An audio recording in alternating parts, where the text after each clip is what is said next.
perusahaan penyewa kendaraan terbesar dunia seperti Gojek, Uber tidak memiliki satu mobil pun yang disewakan. Benar. Hotel terbesar dunia yang menyewakan akomodasi, Airbnb tidak memiliki gedung hotel.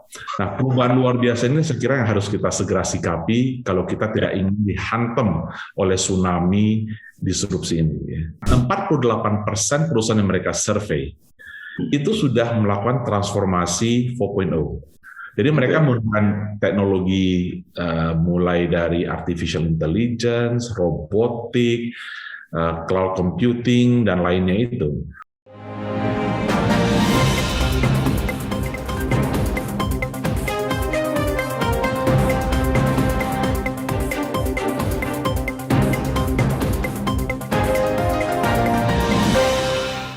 Assalamualaikum warahmatullahi wabarakatuh. Sobat kompetensi di seluruh Indonesia, selamat bertemu kembali di channel saya ini. Channel yang dahsyat, channel yang peduli pada masa depan Anda.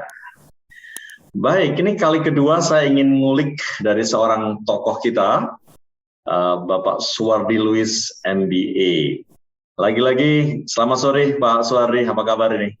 Selamat sore, baik sekali Pak Yunus, apa kabarnya? Dan terima kasih telah mengundang saya untuk kedua kalinya ya Pak. Oke. Suatu kehormatan buat saya juga untuk bisa ngulik nih dari seorang Suwardi Luis. Dan bagus sekali batiknya nih, luar biasa. Thank you Pak. Modal murah meriah batik. Oke. Baik Pak Suwardi, kita akan menghubungkan obrolan kita saat ini dengan sesuatu perubahan yang terjadi sangat cepat akhir-akhir ini. Kita mengetahui bahwa disrupsi terjadi di mana-mana. Digital transformation muncul hampir setiap detik ya di sekitar kita. Pertanyaannya begini Pak Suwardi, lalu bagaimana bisnis mensikapi kejadian atau perubahan yang cepat ini? Iya, memang luar biasa Pak Yunus disrupsi ini ya. Saya baru minggu lalu itu iseng jam setengah 12 malam, ada waktu, saya tuh pengen coba apa sih ini masuk dengan digital banking, gitu kan? Oke. Digital bank maksud saya itu.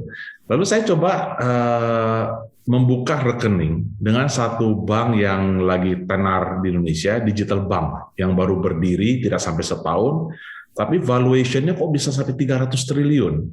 Hampir menyamain Bank BCA ya. Wow. Coba tuh Pak Yunus, saya buka rekening. Jadi jam setengah 12 malam loh ya. Saya buka aplikasi, saya buka masuk ke websitenya, lalu saya ikuti langkah-langkahnya, masukin data, foto diri saya, foto KTP saya, gitu kan. Karena setelah foto KTP saya, langsung diminta untuk tunggu sebentar. Call center mereka akan menghubungi saya untuk verifikasi. Karena ada peraturan OJK untuk KYC, Know Your Customer kan. Ya. Dan tidak sampai 30 detik, telepon saya berdering, dan saya diverifikasi untuk menunjukkan saya ada di mana, muka saya. Tidak sampai 5 menit, Pak Yunus. Bayangkan. Jadi 30 detik saja ya? 30 detik dari saya selesai mengisi data dan memfoto KTP, tidak sampai 30 detik, saya udah ditelepon oleh call center-nya. Jadi total waktu membuka rekening itu hanya 5 menit. Bayangkan dulu itu kita mesti nyetir mobil ke bank, membawa segala macam surat. Kita mesti antri di customer service. Antri, parkir, itu bisa habis 1-2 jam kan. Nah, ini saya kira disrupsi yang luar biasa bisnis. Dan ini nggak hanya buat perusahaan-perusahaan di dunia perbankan, fintech, tapi di semua industri mengalami hal yang sama. Kita sering mendengar bahwa perusahaan penyewa kendaraan terbesar dunia seperti Gojek, Uber tidak memiliki satu mobil pun yang disewakan. Benar. Hotel terbesar dunia yang menyewakan akomodasi, Airbnb tidak memiliki gedung hotel. Nah, perubahan luar biasa ini saya kira yang harus kita segera sikapi kalau kita tidak ingin dihantam oleh tsunami disrupsi ini. Iya betul Pak Suwardi. Jadi saya rasa yang barusan diceritakan itu benar-benar itu contoh real di depan mata kita ya. Dan itu terjadi sekarang ya. Saya juga sempat dulu melakukan survei kecil-kecilan menanyakan kepada para direktur bank di Indonesia ya. Apa kompetitor Anda yang sekarang itu mengancam bisnis Anda? Saya tadinya kalau saya nanya ke bank satu, maka dia akan ngomong, oh bank itu yang akan menjadi komentar saya. Ternyata jawabannya bukan itu. Jawabannya adalah yang memiliki e-money. Jadi saya nggak kebayang, kok bisa ya kemudian yang tadinya kita berpikir linear, sekarang berpikir multi kompleks seperti itu, dan itu terjadi di dunia perbankan. Sekarang Pak Suhari barusan menceritakan sesuatu yang lebih dahsyat lagi ya. Dalam hal tadi misalnya ada digital bank tadi, memberikan layanan yang sedemikian dahsyat ya, yang kemudian ini akan menjadikan para banker di Indonesia atau di dunia bahkan mungkin nervous ya. Waduh, ini kalau gua nggak masuk ke situ bisa kelibas habis, dan customer seperti Pak Suhari pasti akan berpikir mana yang lebih cepat kan, mana yang bisa memberikan kemudahan. Dan ini sekarang secara teknologi sangat dimungkinkan. Nah baik Pak Suhari, ini kita mengawali dengan sesuatu yang menjadi dakdikduk ya, terutama bagi para businessman dan para profesional kita di business environment. Nah, saya geser ke yang kedua. Apakah semua lini industri harus masuk ke era industri 4.0? Bahkan sekarang kita sudah dikenalkan dengan society 5.0. Bagaimana caranya supaya tetap bisa eksis, terutama teman-teman yang memang sebetulnya masih berkutat dengan industri padat karya? Iya, saya kira jawaban pertanyaan Pak Yunus itu pertanyaan yang retorik ya, bahwa ada satu data ya dari studi sebuah konsultan di luar negeri mengenai siapa sih industri yang banyak melakukan transformasi. Data 3 tahun yang lalu itu menunjukkan bahwa 48% perusahaan yang mereka survei itu sudah melakukan transformasi 4.0. Jadi mereka menggunakan teknologi mulai dari artificial intelligence, robotik, cloud computing, dan lainnya itu untuk melakukan transformasi. Dan yang menarik itu mereka menemukan memang pada saat itu, ini sekali lagi 3 tahun yang lalu Pak Yunus, yang banyak melakukan transformasi itu khususnya di bidang media, telekomunikasi, fintech, di industri keuangan, dan high-tech. High-tech itu perusahaan seperti Toyota ya, yang mereka banyak menggunakan robotik dari dulu di bidang manufacturing sekalipun. Tapi kalau kita lihat di Indonesia, belum ada data yang menunjukkan studi seperti ini, tapi feeling saya tidak sampai daripada 10%. Dan hari ini kalau kita lihat 3 tahun berlalu, dengan COVID ini, pandemi ini telah mengakselerasi kebutuhan karena kita itu menjadi disconnected dari hubungan dengan pelanggan. Nah, diskonektivitas ini mendorong kita lebih banyak mengadopsi teknologi untuk berurusan dengan pelanggan. Dan banyak industri hari ini, termasuk di bidang fitness misalnya, sudah banyak yang namanya hal yang kecil memberikan kelas aerobik lewat online. Itu lewat teknologi digital. Tapi di industri lain seperti agribisnis, saya tahu ada perusahaan agribisnis yang sekarang menggunakan drone untuk melakukan pemetaan dan pengawasan terhadap kebunnya yang luas. Kemudian kita lihat yang dekat mata kita tuh jasa marga misalnya. Jasa marga itu 2 tahun yang lalu mereka mengakselerasi, terlepas dari isu COVID ya, menggantikan tenaga manusia untuk menerima pembayaran tol dengan menggunakan e-toll gate. Dan hari ini saya kira hampir semua toll gate daripada jasa marga telah menerima kartu. Dan ini akan terus berevolusi. Ya, saya diinformasikan oleh Direktur Jasa Marga bahwa mereka sekarang bahkan menggunakan sensor untuk memonitor kualitas jalan. Jadi kalau dulu itu harus menggunakan manusia, mengendarai mobil patroli untuk mengawasi kualitas aspal. Sekarang dengan sensor tersebut, kalau ada aspal berlubang, mereka bisa mendapat signal, sehingga mereka dengan cepat meresponi untuk penambalan aspal-aspal di jalan tol. Jadi pada intinya sih, semua industri, tidak lagi hanya yang fintech, telekom, komunikasi, ataupun high-tech, tapi semua industri sekarang layak mengeksplorasi yang namanya 4.0 ini. Nah, ada good news-nya Pak Yunus. Good news-nya adalah teknologi semakin murah. cloud computing misalnya, itu memudahkan perusahaan itu bisa membangun sistem tanpa membeli server. Lalu security dalam transaksi semakin aman, sehingga membuat semakin banyak orang yang percaya untuk bertransaksi lewat online. Bayangkan dulu Pak Yunus ya, saya 3 tahun yang lalu tuh saya terus terang bahwa transaksi online itu merasa takut gitu ya. Bagaimana data saya itu dibobol, dicuri, ya sekarang masih kejadian, tapi itu semakin berkurang karena transaksi yang semakin terlindungi dengan cyber security. Nah, semua elemen ini dipadukan untuk menjadikan sebuah perfect opportunity bagi perusahaan-perusahaan untuk bertransformasi sebenarnya. Yes, saya pikir memang benar sih. Saya juga pernah ngobrol sama mantan manajer ya, bahwa di Indonesia sendiri memang tidak semua industri itu harus mengikuti 4.0, tapi secara semangat, tadi Pak Suhari menekankan kita harus melihat apa yang sudah dilakukan oleh industri telekomunikasi, di fintech, dan di high-tech tadi ya. Saya pikir kita tahu bahwa kayak Tesla itu kan sudah selalu akan mendisrupt cara-cara lama dia, menggabungkan sekian robot menjadi satu robot. Kemudian banyak sekali tadi seperti fitness ya, yang Pak Suhari sampaikan, aerobik secara online.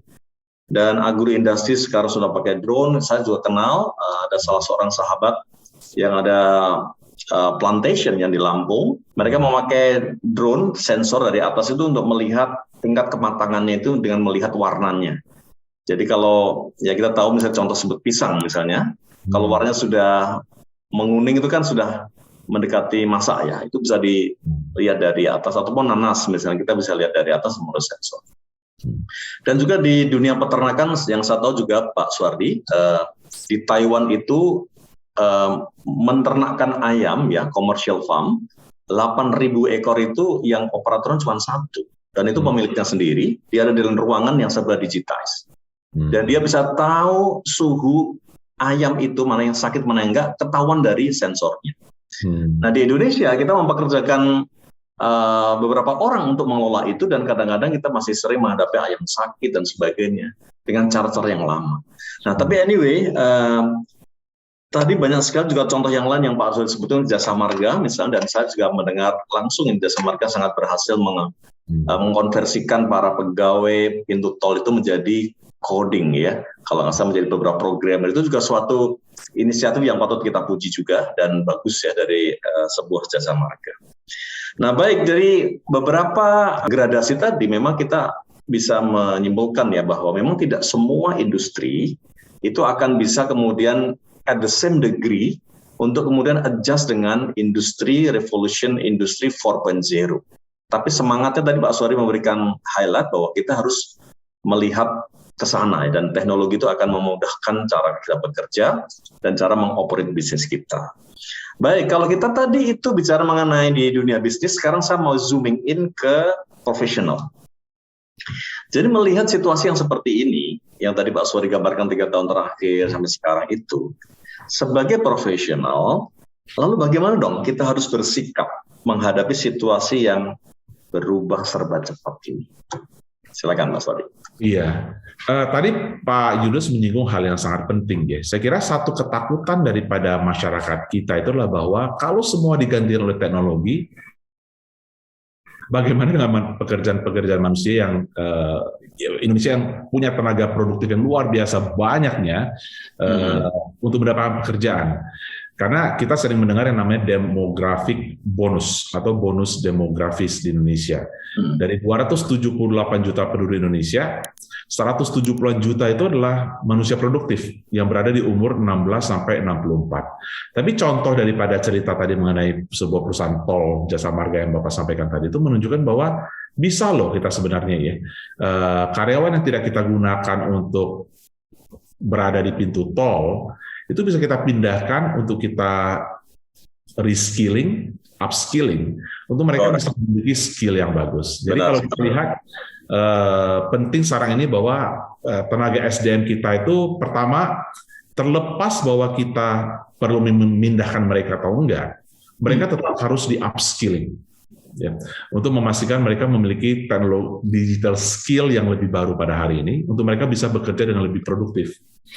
Dan kalaupun mereka itu harus dipindahkan, udah pasti perlu melakukan reskilling untuk mereka mendapatkan kompetensi-kompetensi yang lebih kekinian sesuai dengan tuntutan daripada zaman. Dan akselerasi daripada perkembangan SDM ini sangat penting, karena pada akhirnya itu kalau mereka itu tidak di reskill dan upskill, bukan hanya bahwa mereka tidak punya pekerjaan yang atau tidak bisa produktif, tapi perusahaan di mana mereka bekerja pun akan obsolete, karena kalau kelompok individu tidak punya skill yang bagus, perusahaan akan merasakan dampaknya.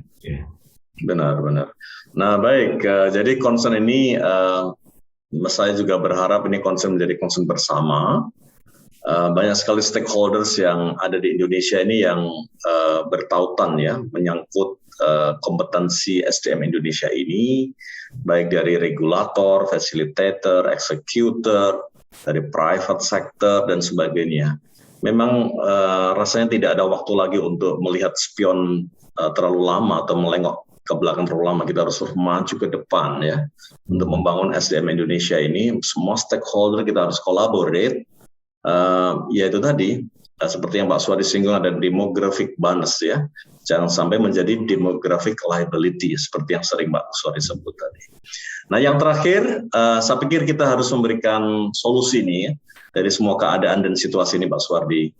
Menurut sudut pandang seorang pakar, seorang Suwardi Lubis melihat, lalu kompetensi apa yang harus dimiliki oleh profesional untuk bisa tetap update, bisa tetap relevan di perubahan yang sangat cepat ini. Lalu tipsnya apa supaya tetap memiliki growth mindset kepada para profesional? Saya kira kita perlu mengapresiasi Pak Yunus mengenai usaha daripada pemerintah kita sekarang ini. Saya lihat Kementerian Tenaga Kerja, Kemendikbud, Kemenq gitu ya. Mereka banyak menelurkan program-program untuk membantu upskilling dan reskilling daripada SDM Indonesia supaya lebih teknologi atau digital savvy. Ya, jadi banyak beasiswa, pelatihan-pelatihan gratis. Namun itu tidak cukup tentunya. Saya kira dunia swasta itu juga memiliki peran yang sangat besar untuk membantu pemerintah dan dunia pendidikan untuk bisa lebih baik. Jadi kalau bagi para profesional sobat kompetensi itu, saya kira ada 3 skills yang sangat penting dimiliki. Satu itu adalah growth mindset. Jadi ini mungkin bisa disebut skill, tapi lebih ke karakter atau paradigma pemikiran bahwa kita itu harus memiliki growth mindset. Growth mindset itu berbicara, ada suatu studi yang menunjukkan sekelompok anak-anak ketika diteliti yang lebih unggul dalam perkembangan kemampuan mereka belajar, itulah anak-anak yang mereka ketika dikasih permainan, mereka lebih bersedia untuk mendengar, mereka bersedia untuk belajar, mereka merubah perilaku mereka, dan mereka ketika menghadapi tantangan dalam pembelajaran, dalam permainan tersebut, mereka tidak gampang menyerah. Ketika mereka gagal, mereka coba lagi, dan coba lagi. Jadi kalau bahasa kerennya sekarang itu disebut dengan resilience, ya. Resilience.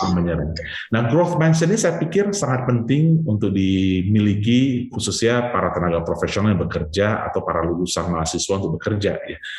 Itulah satu growth mindset, keinginan untuk terus belajar, berubah dan melakukan perbaikan, dan menerima kegagalan sebagai bagian daripada pembelajaran. Ya.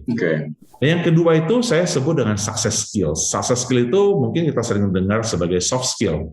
Jadi kemampuan untuk mempengaruhi, menjual ide, berkomunikasi, as simple as memberikan presentasi, menyampaikan ide mereka, cara tutur bahasa yang terstruktur, menggunakan bahasa tubuh yang benar, itu adalah kita sebut dengan soft skill.